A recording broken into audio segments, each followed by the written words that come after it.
સ્વામી નારાયણ સ્વામી નારાયણ સ્વામી નારાયણ સ્વામી નારાયણ સ્વામી નારાયણ ભગવાનને યાદ કરી તાલી કે સાથ સ્વામી નારાયણ સ્વામી નારાયણ ખોલો ભાઈ મેચમાં થોડો ઓછો ધ્યાન આપીને આમાં આપજે સ્વામી નારાયણ સ્વામી નારાયણ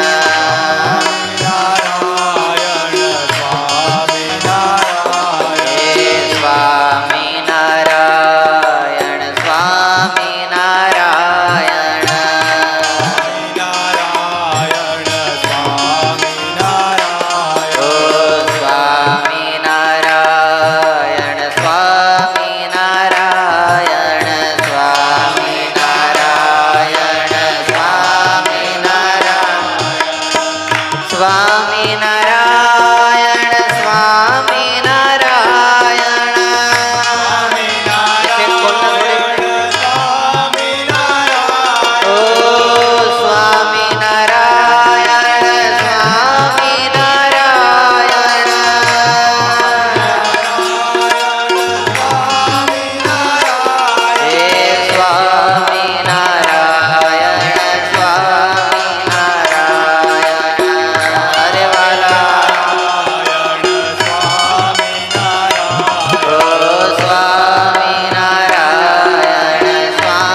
વરણી વેશ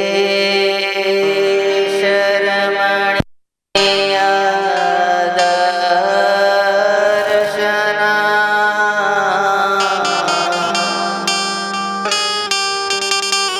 મંદહાસ રુચિરાનનાભુજં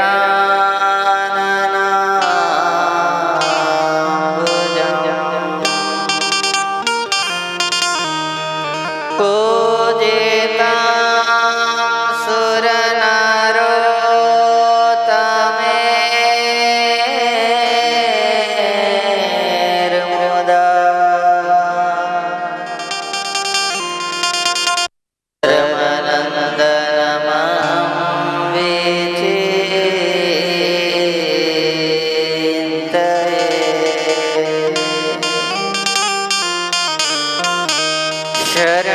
શરણાગત પાપ પરવાતા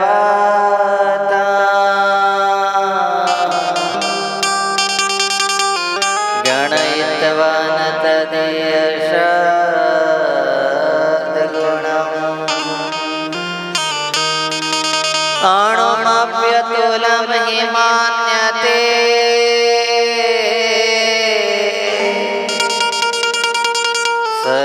સહજાનંદ ગુરું ભજે સદા ઓમ અવતારિણે શ્રી સ્વામિનારાયણાય નમો નમઃ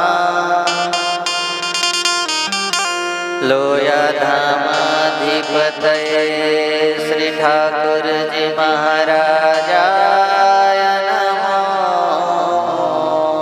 નમઃ પ્રાણયાધારાય શ્રી હરિકૃષ્ણ મહારાજાય નમો નમઃ મંદમુખાસાય શ્રી ઘનશ્યામ મહારાજાય નમો નમઃ આદિગુરુવે સત્સંગ માતૃ શ્રી મુક્તાનંદ મુનયે નમો નમઃ શ્રી સદગુરુ ચરણ કમલેભ્યો નમો નમઃ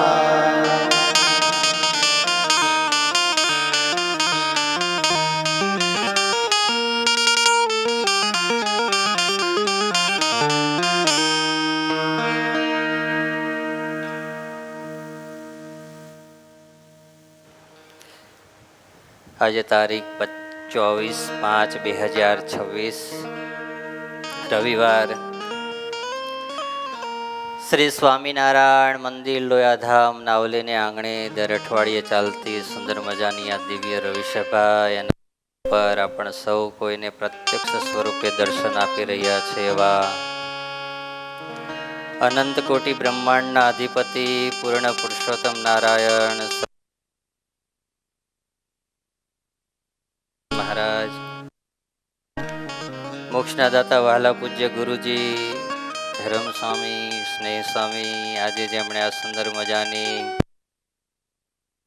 લાભ લીધો, ભક્ત દેવિલભાઈ ઘનશ્યામભાઈ પટેલ, એમનો આખો પરિવાર તથા રવિસભાનો લાભ લેવા પધારેલા સર્વે મુક્તોને ભાવથી જય સ્વામિનારાયણ, જય સ્વામિનારાયણ. દર અઠવાડિયે આપણે બધા ભેગા થઈ ભજન કરીએ છીએ. સમય જ્યારે જે વસ્તુ થઈ જાય છે એ જો કરી લઈએ તો કામ થઈ જાય. સમય ગયા પછી કશું કામ લાગતું નથી. માટે ભગવાને બધો સુંદર સંયોગ કરીને આપણને જ્યારે આટલો સરસ સમય આપ્યો છે ત્યારે તમે બધાય દર રવિવારે આવી જાઓ છો અને કથા વાર્તા સાંભળવા માટે બેસી જાઓ છો. માટે તમને બધાને એકવાર ધન્યવાદ છે. હા, નિષ્કુળાનંદ સ્વામી નિષ્કુળાનંદ કાવ્યની અંદર ધીરજ આખ્યાનની કથા લખે છે અને એનો કથા ભાગ આજે આપણે આવ્યા છીએ 16મો. કેટલામો? 16મો.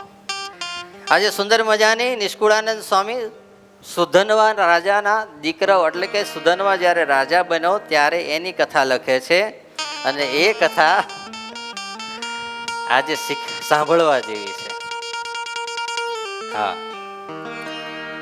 આ સુધનવાના પિતા હંસધ્વજ રાજા હતા. કોણ હતા? હંસધ્વજ રાજા.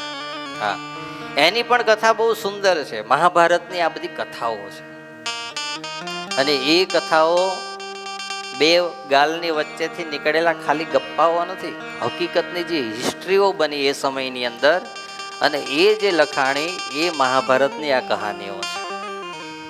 એ સમયના જે રાજાઓ હતા, રાજાઓ એટલે ખાલી રાજ્ય કરી જાણે એવા રાજાઓ નતા. એ રાજાઓ રાજ્ય પણ અને ભક્તિમય જીવન પણ જીવતા હતા. કોઈ રાજા અપવાદ રૂપે એવા હશે કે વિષય ભોગની અંદર જ લઈને રહ્યા હોય ને એમને એમ એની જિંદગી પૂરી થઈ ગઈ હોય. બાકી જાજી મહાભારતની કથા હું તમે જો સાંભળીએ કે વાંચીએ તો એની અંદર એવું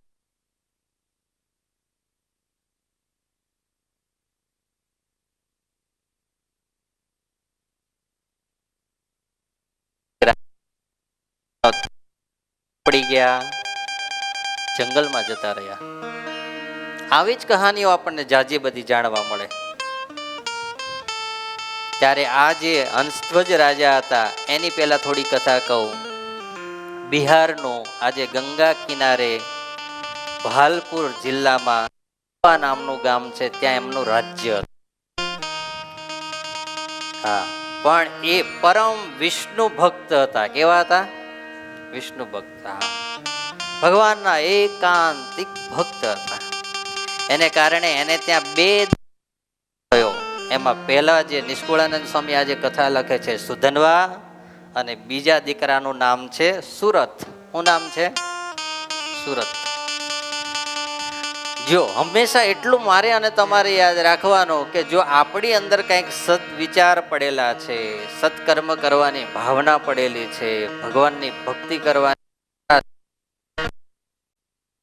સદગુણી છે, તો તમારે 99% તમારા દીકરા દીકરીઓને શીખવાડવું નહીં પડે કે તારે બેટા આમ કરવું પડે, તારે બેટા આમ કરવું પડે, જો આમ કરવાનો એ ના. ત્યારથી જ તમને જોતા જોતા જોતા અંદર એ ગુણ ઓટોમેટિક. પછી મેં પેલા ભક્તિ એમ પછી જો 10મા દીકરાઓ અને પિતા એકદમ વિષ્ણુ ભક્ત હતા, માતા એકદમ ભક્ત હતા. એને કારણે બંને દીકરાઓની અંદર પણ એ જ ભક્તિ આવી. વિચારો લો, ભક્તિ આવે એટલે શું થાય? ભક્તિ આવે એટલે હૃદય એકદમ નિર્મળ બને. શું થાય? એકબીજા માટે કંઈક કરી છૂટવાની ભાવના એના જીવનની અંદર જાગે. હા, કોઈને ઊંધો જ પાડી દેવાનો એ એના જીવનની અંદર રહે નહીં. આ જે વસ્તુ જેના જીવનની અંદર આવે એ ભગવાનનો સાચો કહેવાય. આજે હંસધ્વજ રાજા હતા, એને રોજનો એક નિયમ હતો. જો હંમેશા ઘણી વાર કથામાં મેં વાત કરી છે અને આપણા નંદ સંતો પણ શાસ્ત્રોમાં લખી ગયા છે કે નિયમથી કરેલી નાની એવી ભક્તિ પણ અંતે જતા બહુ ફળ આપે છે. તમે એક નાખો અઠવાડિયામાં, પણ જ્યારે કંઈક એવી જરૂરિયાત પડે ને ત્યારે ભગવાન તમારો સાથ આપવા પણ આવીને ઉભા રહે એન કેન પ્રકારે. આ રાજાને એક નિયમ હતું. શું નિયમ હતું? તો કે સવારની અંદર રોજ પ્રભાત થાય, સ્નાન આદિ ક્રિયા કરી અને પછી પૂજા પાઠ પરવારી અને સૂર્યને અર્ઘ્ય આપવાનું. શું આપવાનું? મારા પેલા તો અહીંયા આવી જાય. શું આપવાનો નિયમ હતો? સૂર્યને અર્ઘ્ય આપવાનું. આજની ધીરે ધીરે પાશ્ચાત્ય સંસ્કૃતિ એટલી બધી આગળ વધતી જાય છે, એટલે આપણા બધા જે નિયમો છે, ધર્મો છે, એ બધા આજની જે પેઢી છે એને એ નિયમ આમ એમ લાગે કે આવું બધું કરવાનું હોય. હા, પણ આ નિયમ જે છે ને, આ નિયમ જીવનને બહુ સશક્ત બનાવતા હોય છે. એક મહાત્મા આવી રીતે પ્રવચન કરતા હતા અને પ્રવચનની અંદર કીધું કે આપણે હિન્દુ સંસ્કૃતિના હિન્દુ માણસોએ રોજ સવારે સૂર્યને અર્ઘ્ય આપવું જોઈએ. શું આપવું જોઈએ? અર્ઘ્ય. ત્યાં એમાં એક પ્રવચન સાંભળવામાં કોલેજિયન છોકરો બેઠો હતો. ઓ મહાત્માજી, આ બધી વાતો તમારા માટેની છે, અમારા માટેની હોય નહીં. સવારની અંદર આમ ફ્રેશ થઈને જો ઘરની બહાર નીકળતા હોય, સરસ મજાના કપડાં પહેર્યા હોય, જીન્સના પેન્ટ પહેર્યા હોય, ઇસ્ત્રી ટાઈટ શર્ટ પહેરેલા હોય, હાથની અંદર લોટો લઈને જઈએ અને સૂર્યની સામે ઊભા રહીએ અને આમ ઊંચેથી પાણીની ધારા કરીએ. નીચે શું હોય? બોલો જ ખરા. શું હોય? ધૂળ હોય ને, માટી હોય ને. હવે માટી ઉપર એ ધાર પડે એટલે જેવી ધાર પડે એવી માટી અને પાણી ઉડીને ક્યાં પડે? અમારા પેન્ટ ગંદા થાય. અને એવા પેન્ટ અમે જો બહાર નીકળીએ તો અમારી ક્રેડિટ ડાઉન થાય. આવું આ તમારા માટે ધોતિયું બોતિયું થોડું ઊંચું કરીને પેર કરી દો તો ચાલે, અમારે ચાલે? બોલો, આજની આ જનરેશન આવી છે. તમે લોકો થોડા બચી ગયા. હા, બોલો. પેલા મહાત્માનો મગજ ગયો ને ગુસ્સે થયા. ગુસ્સે થઈને જેમ તેમ થોડી વાર એને બોલી દીધું.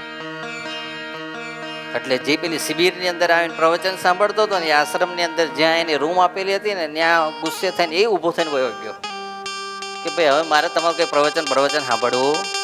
હા, એક ભાઈને હમણાં 2-3 દાડા પહેલા ગુસ્સે થયો ને, તો કે હવે ફોટા વિડીયો પાડવા હું ના જાઉં. પાછળથી એટલો અવાજ આવે મને સંભળાય. આરતી ચાલતી હતી, સારું હતું, નકર એવું લાગે કે યુદ્ધ ચાલે છે ખૂબ પાછળ એવું. હા, પેલાને કે તું જા, પેલાને કે તું જા, પણ હું ના જાઉં કે બોલ.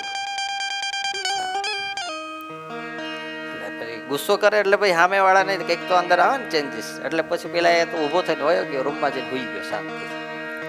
મહાત્માએ પ્રવચન પૂરું કર્યું. પ્રવચન પૂરું કરીને પછી સીધા જ પેલા ઉતારાની અંદર રૂમ હતી ને, એ રૂમે પહોંચ્યા. કોને? પેલા જે છોકરાની યુવાનની રૂમ હતી ને, ત્યાં જઈને પછી કીધું, કેમ ભાઈ, શું થયું તને? એટલું બધું ખોટું લાગી ગયું કે અહીંયા આવીને તું સૂઈ ગયો એમ? ત્યારે પેલા છોકરાએ કીધું કે મહાત્મા, તમને કઈ વિવેક જેવું છે? બધાની વચ્ચે આવી રીતે તમે મને બધું કહી દો ફટફટ ફટફટ, તો ખોટું ના લાગે મને? ત્યારે ધીરે રહી પેલા મહાત્માએ છોકરાના ખભા ઉપર હાથ મૂકીને કીધું, બેટા બસ આટલું જ શીખવાનું છે મારે. જો આટલું તું શીખી જા ને તો તને ભગવાનની વિધિ વિધાન ભક્તિ ભજન કરવામાં ક્યાંય કોઈ નડશે નહીં, અને તને ભગવાન છે એવું સહેજે સહેજે અહેસાસ થશે, પ્રતીતિ થશે. છોકરાએ કીધું, શું એવું? એવું તો કે અહેસાસ પણ થવો જોઈએ ને. ત્યારે મહાત્માએ કીધું કે બસ તને જો હું આટલા શબ્દ બોલ્યો અને આટલું ખોટું લાગી જતું હોય તો મારા સૂર્યને સવારમાં અર્ઘ્ય આપતા આપતા આપણે અહીંથી બોલીએ, ઓમ સૂર્યાય નમઃ, ઓમ ભાસ્કરાય નમઃ.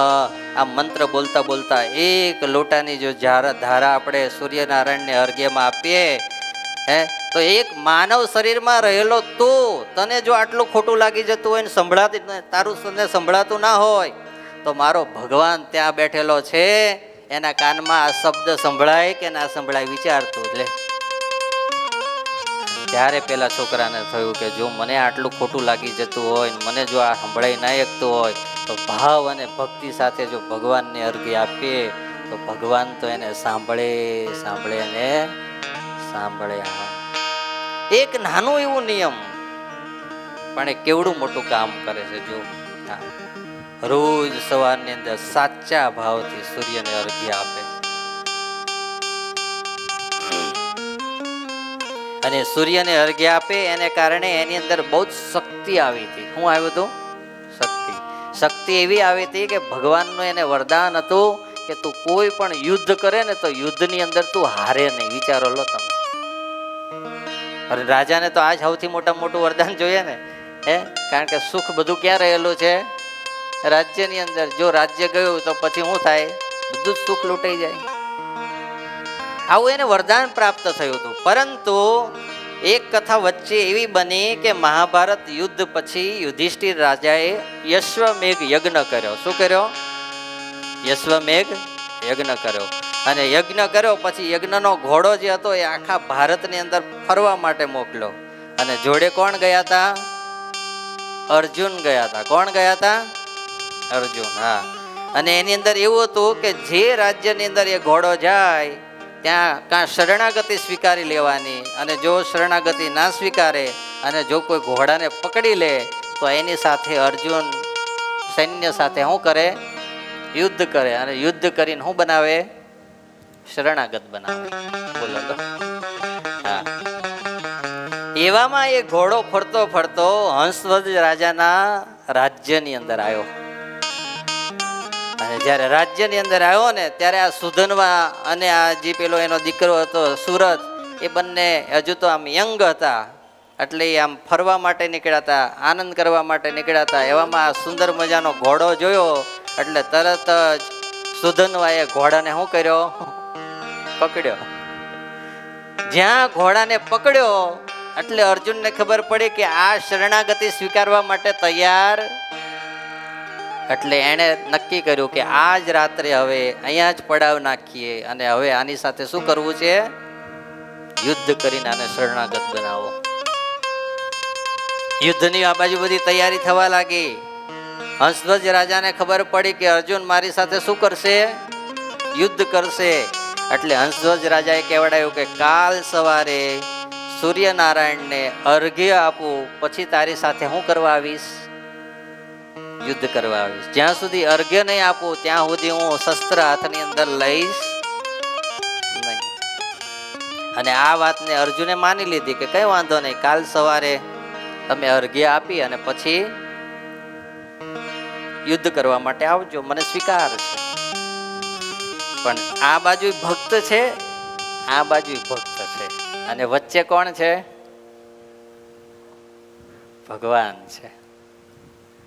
આની ચિંતા કરવાની છે, આની ચિંતા કરવાની છે. બોલો. પણ ભગવાનને વધારે વાલો કોણ હતો? અર્જુન હતો. કોણ હતો? અર્જુન.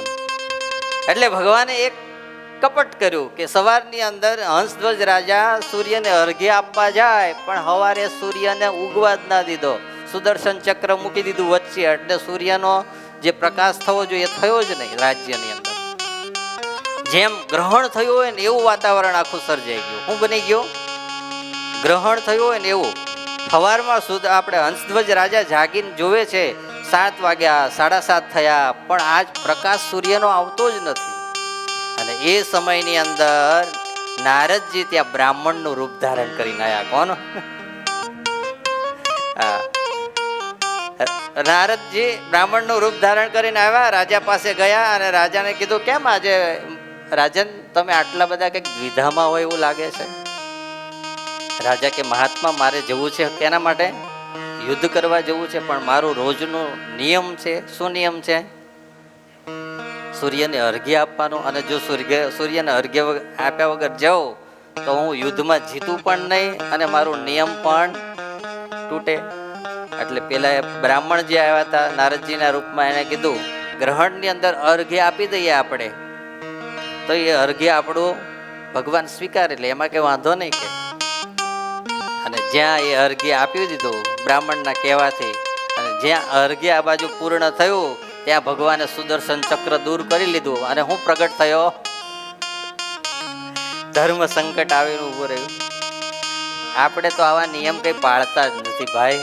હા, આપણે તો જો ગ્રહણ હોય તો ખાઈ લઈએ, પી લઈએ અને કશું થાય નહીં. બોલો લો, હે ગાદલામ હોઈ જઈએ. ગ્રહણ આટા મારે બચારો, અને પાળવા વાળા બચારા આખી રાત ધૂનો કરીને થાકી જાય. ખુરશીઓમાં બેહીને, ચાદડીઓ ઉપર બેહીને. બોલો લો, આવું છે આ કળિયુગની અંદર બધું. આ એ સમયના આવા નિયમ ને ધર્મ હતા, તો ભગવાન એની કેવી રક્ષા કરવા માટે આવતા હતા.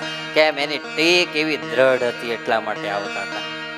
હા, આજે મારા અને તમારા દુઃખના ભાગીદાર ભગવાન કે ભગવાનના મોટા સાધુ નથી થતા. એનું કારણ એ છે કે આપણી શ્રદ્ધા પણ બહુ ઘટી ગઈ છે. હા, જો મારી ને તમારી શ્રદ્ધા વધી જાય તો આજે ભગવાન તો બેઠા જ છે કે મારે ભક્તની રક્ષા કરવી ને કરવી, પણ આપણી ભક્તિ ખૂટે છે. હા, કોન કહેતા હે ભગવાન આતે નહીં, કોન કહેતા હે ભગવાન आते नहीं, तुम मीरा के जैसे बुलाते नहीं, तुम मीरा के जैसे बुलाते नहीं. આપણે એ જે ભક્તો હતા એવી રીતે બોલાવતા નથી, એવી ભક્તિ કરતા નથી, એને કારણે આપણામાં ખોટ રહી જાય છે. તમારી એકની વાત નહીં, અમારી એ જ છે. હા, પ્રવૃત્તિમાં પડી જઈએ, સેવામાં પડી જઈએ એટલે ભગવાન ભૂલાઈ જાય, અને ભગવાન ભૂલાઈ જાય એટલે ગુણાતીતાનંદ સ્વામી તો એમ કહે છે કે ભગવાન ભૂલાય એટલે તાળવું ફાટી જાય. શું ફાટી જાય? તાળવું ફાટી જાય. આપણે ભગવાન યાદ આવે તો તાલવામાં માથું દુખવા માંડે કે હે ભગવાન મજા હોય.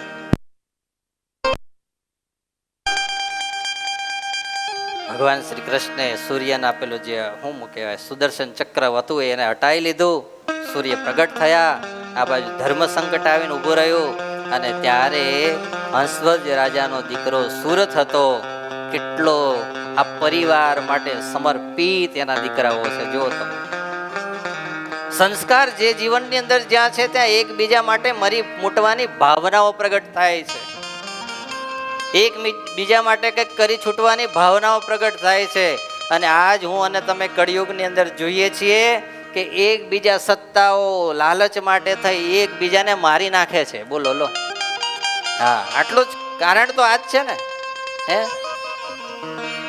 હમણાં એક કેસ ચાલે છે 10 દિવસથી, પેલી છોકરીને મારી નાખી છે 10 દિવસ પહેલા, બરાબર. એની પાછળનું રહસ્ય તો કંઈક આવું જ નીકળશે ને, કાંઈક એકબીજાના સ્વાર્થ માટે થઈને જ થયું છે ને.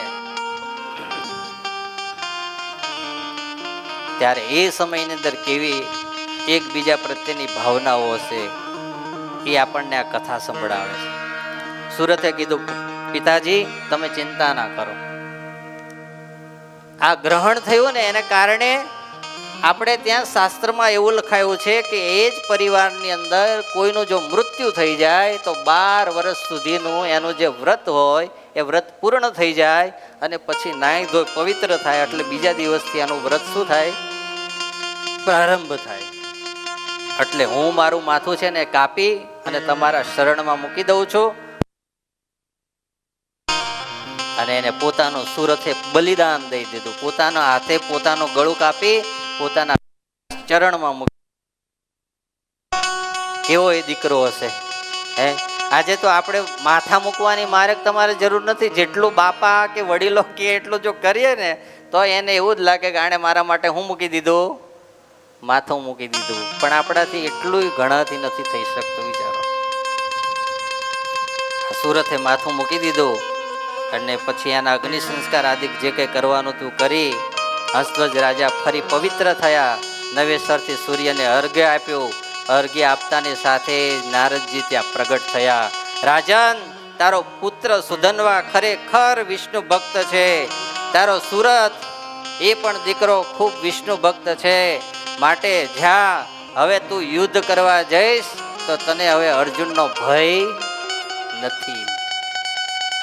અને પછી સુધન્વા અને એના પિતા હંસધ્વજ બંને યુદ્ધ કરવા માટે ગયા, અને એવું યુદ્ધ કર્યું કે અર્જુન થાકી ગયા. બોલો લો, કોણ થાકી ગયા? અર્જુનને થકવાડ્યા. અર્જુન થાક્યા, ભગવાન પ્રગટ થયા, અને અર્જુનને આગળ આવીને ભગવાને યુદ્ધ ચાલુ કરવા માટે બાણ અને તીર હાથમાં લીધું. અને જ્યાં હંસધ્વજ રાજા અને સુધન્વાએ ભગવાન શ્રી કૃષ્ણને રથ ઉપર જોયા એટલે આ બંને બાણ ને તીર મૂકી દીધા નીચે. હા, શું કરી દીધું? બાણ ને તીર હાથમાંથી મૂકી દીધા કે હું છું ભગવાન તમારા શરણે. હા, જો આટલું જ શીખવાનું છે મારે ને તમારે. આપણાથી વડીલ કોઈ હોય, આપણને કંઈક કે, આપણને ક્યારેક કંઈક ખીજાય, આપણને કંઈક બોલે, અને ત્યારે જો એના શરણે જતા રહીએ ને માથું નમાય, હા તમે કહો એમ, પછી ભલે ને આપણે જેમ કરવું એમ જ કરવું, સાચું હોય તો પાછું, ન હોય તો નહીં. પરંતુ એકવાર એને એટલું કહી દો તમે કે તમે કહો, એટલે એ સમયનો મામલો તો શાંતિથી ઠંડો પડી જ જાય એકવાર. પછી જે આગળ નિર્ણય કરીએ એ વાત પછીની છે. પણ ઝઘડા, કંકાસ, આમ જોયા ગમે નહીં, આવું જે વાતાવરણ સર્જાય છે ને, એની પાછળનું કારણ એ છે કે કોઈ કંઈક કહે ને આપણે તરત એની સામે હું ઠપકારીએ, તું ક્યાં દૂધે ધોયેલો છો, લે તારે ઊભી રહે, ઊભો રહે, હે. અને પછી એમાંથી ઝઘડો થાય તો કેવો થાય, એકબીજા બાજુ બેહવાય તૈયાર ના થાય. બોલો. હા, પરિવારની અંદર હોય તો એક ઘરની અંદર આવે તો એક બહાર નીકળે, એક બહાર નીકળે તો એક ઘરમાં આવે. બોલો, આ બધી પરિસ્થિતિઓ આને કારણે છે. હંસધ્વજ રાજા અને સુધન્વા બંને સમજદાર હતા, ભગવાનના ભક્ત હતા, એટલે એને ખબર હતી ભગવાન સામે જીતવામાં મજા, એના શરણે જતા રહેવામાં મજા છે. અને ત્યારે ભગવાન શ્રી કૃષ્ણ એના ઉપર રાજી થયા અને બંનેને ખૂબ રાજીપો આપીને આશીર્વાદ આપ્યા કે જાઓ તમે બે મારા શ્રેષ્ઠ ભક્ત બનશો. બોલો. પરંતુ આ કથા એની પાછળનું રહસ્ય મારે તમને એ કહેવું છે. આ કથા તો હતી નહીં, હવે જે કથા ચાલુ થાય એ નિષ્કુળાનંદ સ્વામી તો લખે છે, પણ આ સુધન્વા કેવો ભક્ત હતો એના માટે મેં તમને આગળની કથા થોડી સંભળાવી. આ સુધન્વાએ જ્યારે રાજાનો પેલું ઘોડો પકડ્યો અને પછી જીતીને આવ્યા, અને ત્યારે નારદજી ત્યાં આવ્યા સંતના રૂપની અંદર અને કીધું તારો દીકરો સાચો ભક્ત છે કે નહીં એની રાજન તારે એકવાર પરીક્ષા તો લેવી જોઈએ. શું કરવું જોઈએ? પરીક્ષા તો લેવી જોઈએ. અને ત્યારે લખે છે હંસધ્વજ સુત સુધન્વાજી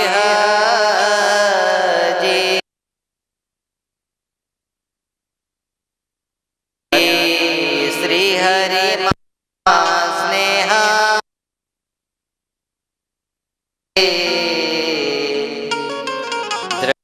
દ્રવ્યા તાતના ગુના માતે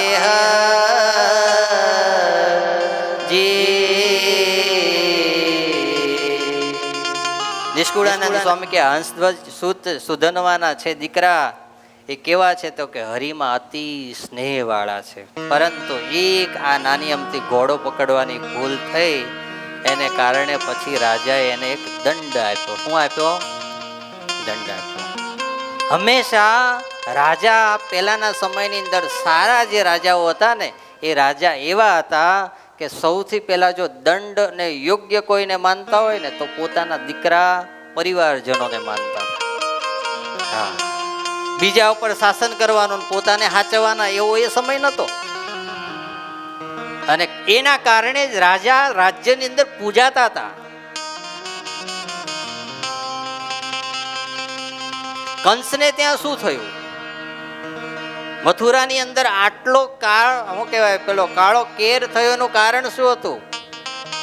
કંસ જ્યારે નાનો હતો નાના નાના છોકરાને મારીને આવતો હતો, ખીજાઈને આવતો હતો, કોકને હેરાન કરીને આવતો હતો, અને એના ઘેર જ્યારે નગરજનો આવીને ફરિયાદો કરતા હતા ત્યારે એના દીકરાને નકરો સવારા જ કર્યો અને પેલા જે કહેવા આવે ને ફરિયાદ કરવા આવે ને એને ઠપકાર જ કર્યા.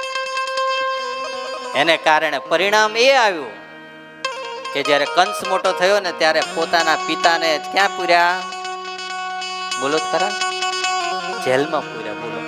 હા, પણ જે સારા રાજાઓ હતા એ રાજાઓ સૌથી પહેલા પોતાના દીકરાઓને દંડ આપતા હતા, એને પ્રેરણાઓ આપતા હતા, અને એને કારણે રાજા નગરજનની અંદર પૂજાતો હતો કે એના દીકરાની અંદર સૌથી પહેલા સંસ્કાર આપે છે અને પછી આપણને એ શીખવાડે છે. એમ નામ સીધું આવવા દેતો નથી. હા, હંસધ્વજ રાજાએ નક્કી કર્યું કે આણે એક ભૂલ કરી છે, એ ભૂલનો દંડ તો મારે એને આપવો છે. શું દંડ આપવું? તો કે તેને તાતે તપાસ કઢાવી નાખ્યો તપેલ તેલની માય, શ્રી હરિના સ્મરણ થકી વળી કાયા ન બળી કાંઈ. રાજાએ નક્કી કર્યું કે રાજ્યની અંદર નગરજનોને બોલાવવામાં આવે એટલું જ નહીં તો એની સામે એક સરસ મજાનો મોટો ચૂલ બનાવવામાં આવે અને ચૂલની ઉપર શું કરવામાં આવે તો મોટી કડાઈ મૂકવામાં આવે. શું મૂકવામાં આવે? કડાઈ. અને કડાઈની અંદર શું પૂરવામાં આવે? તેલ ભરવામાં આવે અને નીચેથી એને હળગાવવામાં આવે અને પછી તેલને શું કરવાનું? બરાબર ઉકાળવાનું, ગરમ કરો. અને જો સુધનવા જો સાચો ભક્ત હશે, એની ભૂલ નહીં હોય તો એને ભગવાન કશું થવા દેશે? હવે આપણે કોક દાડો આવું કરવું તો પડે હો. હા, તો ખબર પડે. આપણી બધાની પરીક્ષા થાય તો જ ખબર પડે એવું છે આમાં. અને હકીકતની અંદર સૈનિકોએ લાકડાઓ લાવ્યા, નીચે નાખ્યા, નાખીને પછી અગ્નિ બરાબર પ્રગટ કર્યો. તેલમાંથી ધુમાડા નીકળે એટલું જ નહીં, ઉકળવા લાગ્યું. અને ત્યારે ધીરે રહીને હંસધ્વજ રાજાએ કીધું, સુધનવા હવે આની અંદર માર છલાંગ. બોલો લો, કોઈ બાપ આવો જોયો છે કે પોતાના દીકરાને ગરમ તેલની અંદર ક્યાં દીવો બળતો હોય ને એની અંદર આંગળી નાખતો હોય તો પકડી લઈએ એટલે દાજીશ. બોલો. અને એની જગ્યાએ પોતાનો જ પિતા શું કરાવડાવે છે? આજ તેલની ગરમ ઉકળતી કડાઈની અંદર નાખવા માટે તૈયાર થયો. બોલો. પણ એ બાપના હૃદયની અંદર પણ ભરોસો હતો કે મારો સુધનવા ભગવાનનો એકાંતિક ભક્ત છે, આને ભગવાન વાળ વાંકો થવા દેશે નહીં. પણ નગરજનોને બતાવવાનું હતું, કારણ કે એને એમ ના થવું જોઈએ કે એના દીકરાનો રાજાએ શું લીધો? પક્ષ લીધો. બસ એના કારણે થઈને આ બધું કર્યું. અને સુધનવા કૂદી છલાંગ મારીને જ્યાં તેલની કડાઈમાં પડ્યો. પણ જેમ ઉનાળાની આટલી ગરમીની અંદર સરસ મજાનો સ્વિમિંગ પુલ ભર્યો હોય અને એની અંદર પેલું કેમિકલ નાખ્યું હોય અને પછી જે ટાઢું પાણી થયું હોય અને એની અંદર પડીએ જે મજા ને આનંદ આવે એવો આજ સુધનવાને ઉકળતા તેલની અંદર પડ્યો ને તો એવો અહેસાસ થયો. વિચારો લો તમે,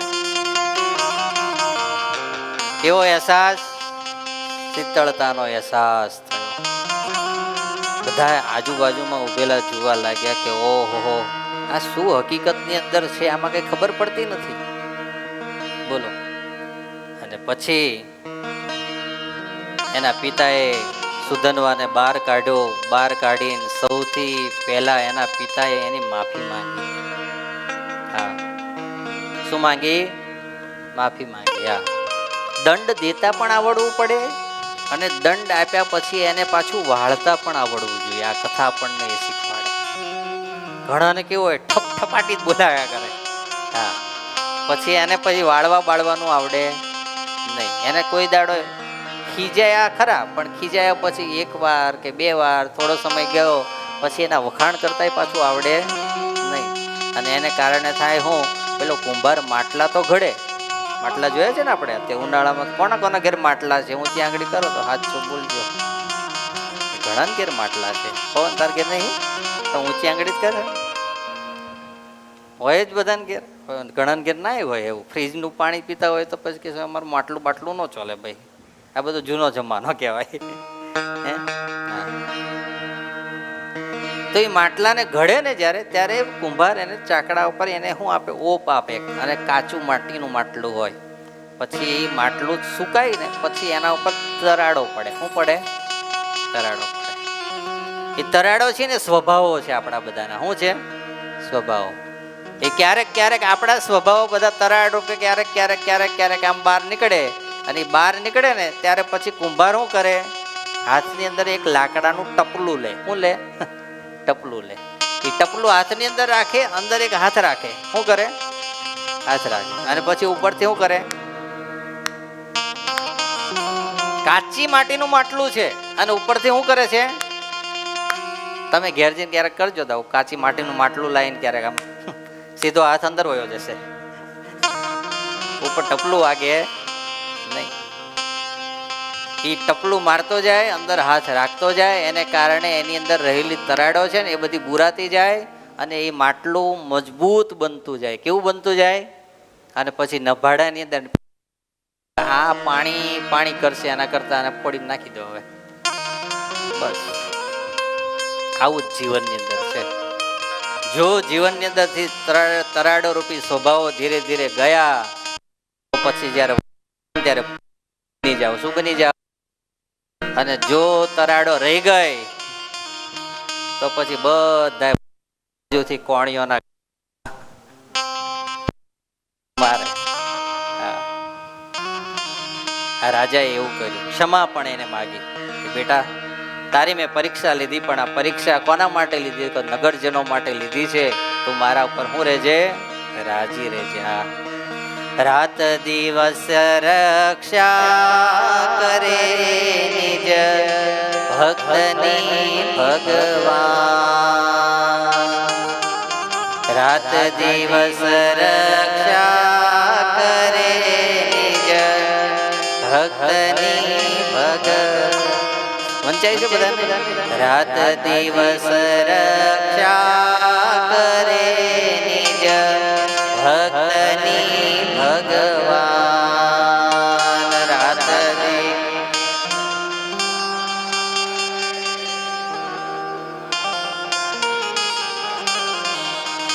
મીટે થકી તે મૂકે નહીં, મીટે થકી તે હો, મીટે થકી તે મૂકે નહીં, મીટે નિશ્ચયનાથજી નિદાન, નિશ્ચયનાથજી નિદાન, નિશ્ચયનાથજી નિદાન, નિશ્ચયનાથજી નિદાન. રાત દિવસ નિષ્કુળાનંદ સ્વામી કે પોતાના ભક્તની રક્ષા કોણ કરે છે? ભગવાન કરે છે. આ મીટે થકી તે મૂકે નહીં, નિશ્ચય નાથજી નિદાન. જ્યાં સુધી એનો અંત નથી આવતો, જ્યાં સુધી મૃત્યુ નથી થતું, ત્યાં સુધી એને ભગવાન છોડતા નથી. જનક જનની નિજ જનના સાચા શ્રી હરિ કહેવાય. ઇહ તેહ જેવું કરે જીવને તેવું બીજે કહો કેમ થાય. જેમ માતા પોતાના દીકરાની રક્ષા કરે એમ ભગવાન પોતાના ભક્તની શું કરે છે? રક્ષા કરે છે. હા, એવું બીજાથી જીવથી ન થઈ શકે એવું ભગવાન કરે છે. એવી રક્ષા ભગવાન કરે. જુઓ તમે. હા, કડી ગામની અંદર કલા ભગત હતા. કોણ હતા? કલા ભગત. ભગવાન સ્વામિનારાયણ વખતની આ વાત. એવા ભક્ત થયા, એવા ભક્ત થયા. આખા ગામની અંદર એક જ ભગત, બાકી આખું ગામ ઠગત. હા, અને ઠગત જ્યાં જાજા ભેગા થાય ને ત્યાં ઓલા ભગતની ચોટલી બધા ખેંચ જ કરે. શું કરે? ચોટલી ખેંચ જ કરે. હા, નસ પકડ્યા જ કરે. તમે ડુંગળી નો ખાઓ, ભગવાનના ભગત બહુ મોટા તમે ભગત લો. હા, લસણ ને તો કળીને તમે અડોય નહીં. હા, તમે તો એકાંતિક ભગત. બોલ, જે વાત થતી હોય ને એમાં એક એક પેન્ટ તો મારતા જ જાય. હા, તમે તો હરિશ્ચંદ્રના ગાડામાં જ પડેલા, એટલે તમે ખોટું બોલો જ નહીં. હા, બોલો. અને એ બધું સહન કરીને ભક્તિ કરે ને એનું નામ જ ભગત કહેવાય. બધું સાનુકૂળ હોય ને ત્યારે ભક્તિ કરે, એમાં તો શું કહેવાનું? એ તો કરે જ, બધા કરે, એમાં શું છે? અમેરિકા જઈએ ને પછી ત્યાં જઈને આપણે ધંધો નોકરીમાં 8-8 કલાક ને 10-10 કલાક ઉભા રહેવું જ પડે. કેમ? બધા રહે જ છે ત્યાં તો. ત્યાં જઈને આમાં ખુરશી કરીને બેઠા બેઠા કમાઈએ તો કહેવાય કે વાહ, કંઈક અલગ કર્યું એવું. હે, પછી કલા ભગત એક ભગત, પણ આખું ગામ દ્વેષી. એને કારણે ભગતની બધા મસ્કરી કરે. ધીરે ધીરે ધીરે ધીરે એટલો દ્વેષ વધતો ગયો, એટલો દ્વેષ વધતો ગયો. પરિવારના જે માણસો હતા ને બધાએ નક્કી કર્યું કે આ કલો ક્યાં ભગવાનનું ભજન છોડે, આ સ્વામિનારાયણનો ભગત મટે, અને કાં પછી આપણા પરિવારમાંથી જુદો થાય. બેમાંથી એક કરવાનો. જુદો કરવા માટે શું કરવું? તો કે આપણી તો બધી જગ્યાએ લાજ જશે. કેમ? એ ભગત છે ને આપણે બધા શું છીએ? એટલે આપણે આપણી ઇજ્જત જાય એવું ના કરાય. શું કરીએ? તો કે એની જમીન બધી પચાઈ પાડો. શું કરો? જમીન બધી પચાઈ પાડો. હા, જમીન લઈ લીધી. રાજાજી ગામનો હતો ને, એને લાંચ આપી આવ્યા કે તારે ત્યાં ફરિયાદ કરવા આવે તો તારે આનો કઈ નિર્ણય લેવાનો, અને નિર્ણય એવો લેજે કે એવો નિર્ણય પાસ જ ના થાય, લેવો હોય તો. બોલો લો. હા, અત્યારે જ રાજકારણ ચાલે એવું નહીં, એ સમયમાં રાજકારણ તો હતું જ. હા, પછી તો પેલા શું કે કલા ભગત ગયા ખેતરની અંદર ગયા તો ઓલા પહેવા જ ના દે ખેતરમાં. બીજું તો કોઈ સપોર્ટ આપવા વાળું હતું નહીં, એટલે પછી કે થયું કે લાઈ પંચ પાસે જવું, પંચ કંઈક નિર્ણય કરીને આમાંથી કંઈક વચ્ચેનો સમાધાનનો રસ્તો કાઢી આપે તો અંદર મારી જે કાંઈ થોડી ઘણી મિલકત છે એ મને પાછી મળી જાય. હા, પંચ પાસે ગયા, પણ પંચે બધાએ કીધું કે ભાઈ આ તો તમે બધી અંદરો અંદર પરિવારજનો બાંધો, એમાં અમારે કઈ પડાય નહીં. અને જો તું બહુ એવું કહેતો હોય તો તારી જમીન જ સાચી હોય અને તારી પોતાની હોય ને આ લોકોએ પચાઈ પાડી હોય તો કાલે આપણે એવું કરીએ કે એક લોખંડનો ગોળો લાવીએ અને એને બરાબર અગ્નિમાં તપાવીએ. તારી જેટલી જમીન હોય ને એ ગોળાને હાથમાં લઈ તું ફરી વળ, એટલે એ તારી જમીન. એમાં શું હવે? જમીન તાર જોઈતી હોય આટલું કામ કર નાખ, એના બીજું કઈ વધારે કરવાની જરૂર નથી. કલા ભગત કરી રહી દુષ્ટો ભેગા થાય, એમાં તો આ મારી કેટલી મોટી પરીક્ષા લેવા માટે. અગ્નિ પરીક્ષા, બોલો લો.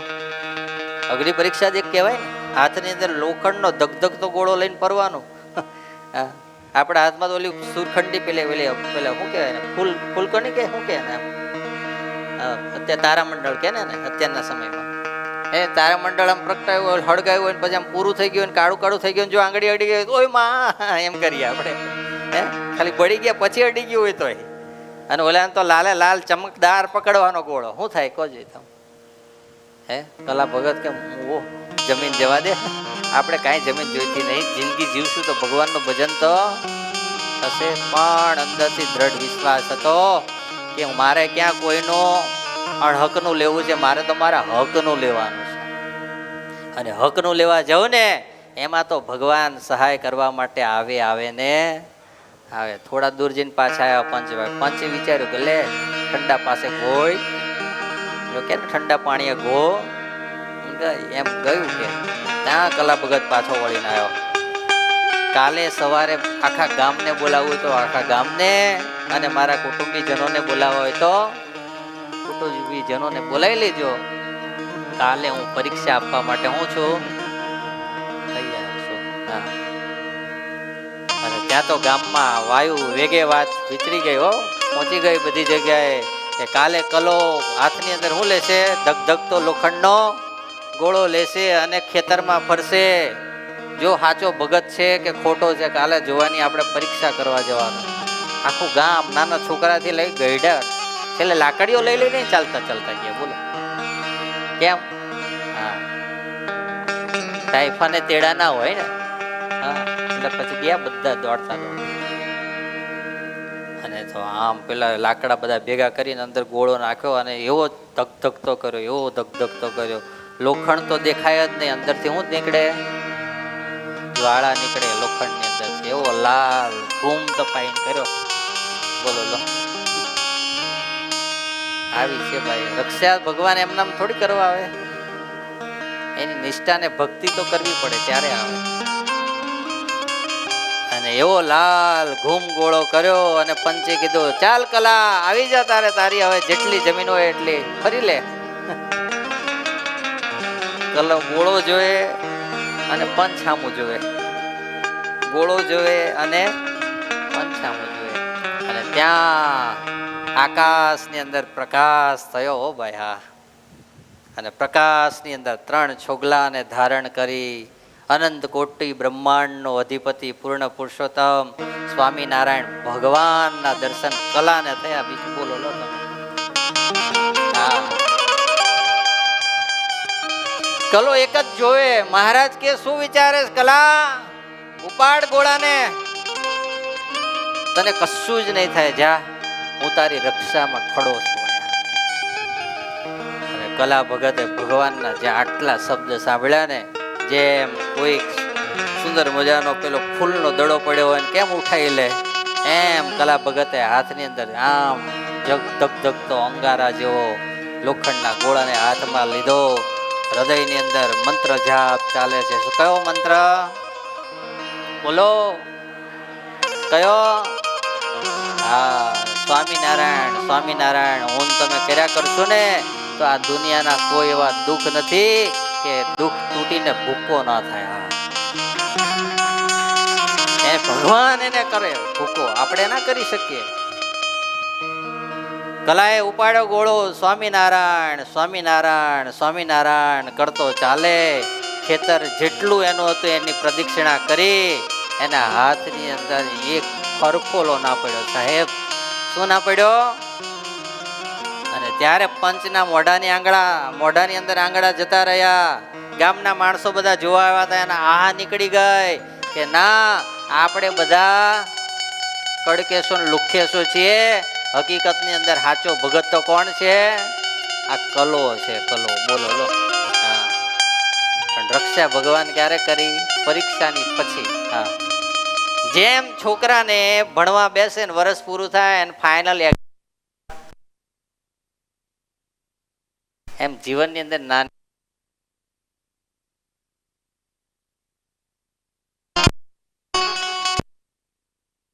માટે લખે છે કે ભગવાન ભક્તની પડે પડે શું કરે છે?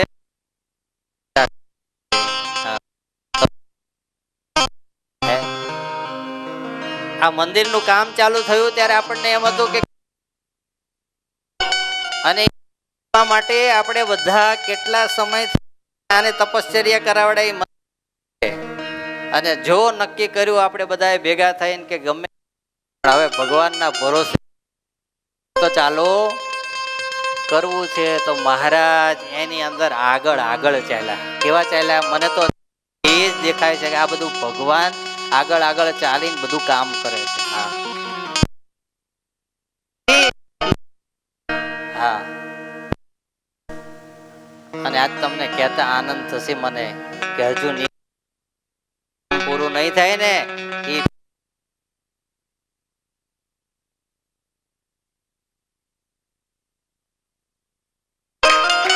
કામ ચાલુ થઈ ગયું. અહીં તો સીધું આવીને પડશે ત્યારે તમને ખબર પડશે કે ઓ આટલું બધું એ ઘરે આવ્યું. હા, પરંતુ આપણે બધા એક ભરોસો કોનો રાખવાનો છે? ભગવાન ને ભગવાનના મોટા પુરુષનો જો ચાલશો ને. હા, આ જયારે હોલ કર્યો ને હકીકતની અંદર સાચું કહું તમને, હોલ નું કામ ચાલુ કર્યું ને, મેં હજુ સુધીમાં એક વાર ટોટલ બજેટ નથી કાઢ્યું. લાખમાં કેટલા કરોડમાં પૂરો થશે આ હોલ. અને તમે નહીં માનો, એમ કામ થતું જાય ને એમ એમ ભગવાન બધાને પ્રેરણા કરીને પૈસાની સેવા મોકલતા જ રહેશે, મોકલતા જ રહેશે. હા, ક્યાંથી સેવાઓ આવી? આફ્રિકાથી સેવા, કેનેડાથી સેવા, અમેરિકાથી સેવા આવી, વિદેશ વાળા આપણા જે હેત સાંભળે અને એને બધાએ ત્યાંથી કીધું કે અમે 180 ની સેવા પૂરી આખા પરિવારે ભેગા થઈ. અને આમ જોઈએ તો આ હોલ ની અંદર આ પરિવારની સેવા જીગર ભગત અહીંયા હતા એ લખાવીને ગયા. એટલે કેટલા થયા? 3 લાખ અને પાણી એટલે 3,62,000 રૂપિયાની આ સેવા આ પરિવારે કરી. આ 6 મહિનાની વાત કરું છું, 6 વર્ષની 2 વર્ષની નહીં. મહિના ઘનશ્યામ કાકા બે ભેગા થઈ 2 એમાંથી 1 એસી ની સેવા કરી દેવાની છે. ઘનશ્યામ કાકા ત્યાં ગયા. 2 દાડા પછી ફોન આવ્યો કે સ્વામી હું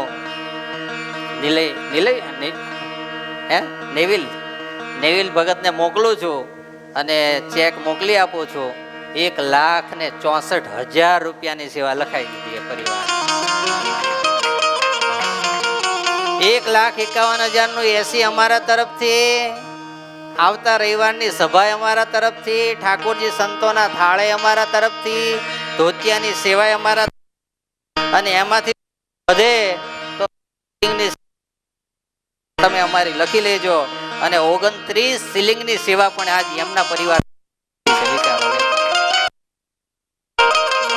હા, સાથે સાથે ની અંદર શિલિંગની જ્યારે છે ત્યારે 5 બેન મહેન્દ્રભાઈ પટેલ નાવલી એમના તરફથી આવે છે. 5 નંગ શિલિંગની સેવા કોકિલાબેન ઘનશ્યામભાઈ પટેલ નાવલી એમના તરફથી આવે છે. 21,121 રૂપિયાની સેવા સંજયભાઈ બામણગામ વાળા કેનેડા હસ્તે હરેશભાઈ વરિયા એમના તરફથી આવે છે. આ બધા ભક્તોને આપણે એકવાર તાલીઓના નાદથી વધાવીએ. હરેશ ભગત આપણા એકાઉન્ટર હતા અહીંયા SSP ના, એની અંદરથી એ ભગવાનના અને ગુરુજી સંતોના આશીર્વાદથી કેનેડા ગયા પણ ત્યાં સાંભળે તો ગયા રવિવારે અને એના આગલા રવિવારે પોતે પણ સેવા મોકલી, અને એણે મને કીધું કે આપણા ભક્તો અહીંયા છે એમને હું થોડી પ્રેરણા કરીશ, અને સ્વામી મારાથી જેટલી બનશે એટલી લોયાધામ નાવલીમાં હું કરીશ ને કરાવડાવીશ. આજ મને કહેતા આનંદ થશે. અંગ એવા આપણા લોયાધામ પરિવારના એક પરિવાર, એણે આખા મંદિરની અંદર જેટલી ટાઇલ્સ ફ્લોરિંગમાં લાગે, દિવાલોમાં લાગે, સિમેન્ટ વપરાય, કેમિકલ વપરાય, મજૂરી થાય, અને તમે નહીં માનો જેટલા એસી બધા લગાવીને જેટલો ખર્ચો છે ને એટલો ખાલી તમને બેહાડવાનો ખર્ચો છે અંદર. જેટલી મોંઘી ટાઇલ્સ છે ને એટલી જ મોંઘી સામે મજૂરી છે, એટલી જ ફૂટની. અને આખી સેવા એક પરિવારે લઈ લીધી. વિચારો લો તમે. નહીં નામ જાહેર કરતા, નહીં અમારા વખાણ કરતા, બસ ભગવાનને પ્રાર્થના કરજો અને પ્રાર્થના કરાવજો કે અમારા હૃદયની અંદર ઠાકોરજી મહારાજ સદગુરુની નિષ્ઠા ભક્તિ દિન પ્રતિદિન વધતી જાય, મહિમા અને દાસત્વથી અમે સેવા કરીએ એવી અમારા માટે પ્રાર્થના ભગવાનને કરજો. આટલી એ પરિવારે માંગણી કરી. એકવાર તાલીઓથી વધાવી આ પરિવાર. આપણને એમ થાય કે બધું હાવ એમનામ જ ચાલતું લાગે છે, કઈ આ તો બધું પડ્યું લાગે છે એટલે કઈ વાંધો આવતો લાગતો નથી. પણ આ બધું તો શું છે? મેરી આપકી કૃપા સે સબ કામ હો રહા હૈ, મેરી આપકી કૃપા સે સબ કામ હો करते हो तुम ठाकुर जी, करते हो तुम ठाकुर जी, करते हो तुम, मेरा नाम हो रहा है, मेरी आपकी कृपा से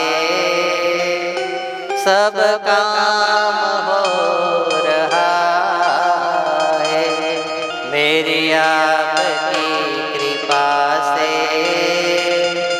सब काम हो रहा है. આ જે કંઈ ચાલી રહ્યું છે ભગવાન ને ભગવાનના મોટા પુરુષની કૃપાથી છે.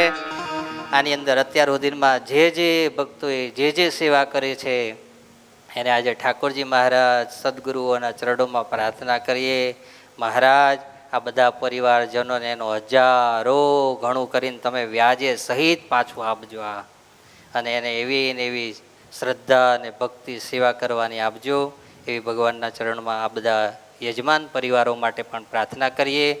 એ સાથે આજે અહીંયા આપણે આ સુધનવાની એના દીકરા સુધનવા અને એના ભાઈ સુરત એના જે પરિવારજનોની ભક્તિ નિષ્ઠા એની જે નિષ્કુળાનંદ સ્વામીએ કથા લખી એ કથા સાંભળી અત્યારે ભગવાનના ચરણોમાં પ્રાર્થના કરીએ કે એવી ભક્તિ એવી નિષ્ઠા એવી દ્રઢતા આપણા જીવનની અંદર પણ દિન પ્રતિદિન વધતી જાય એવી ભગવાનના ચરણોમાં પ્રાર્થના સાથે અત્યારે અહીંયા સભાને પૂર્ણ કરીએ.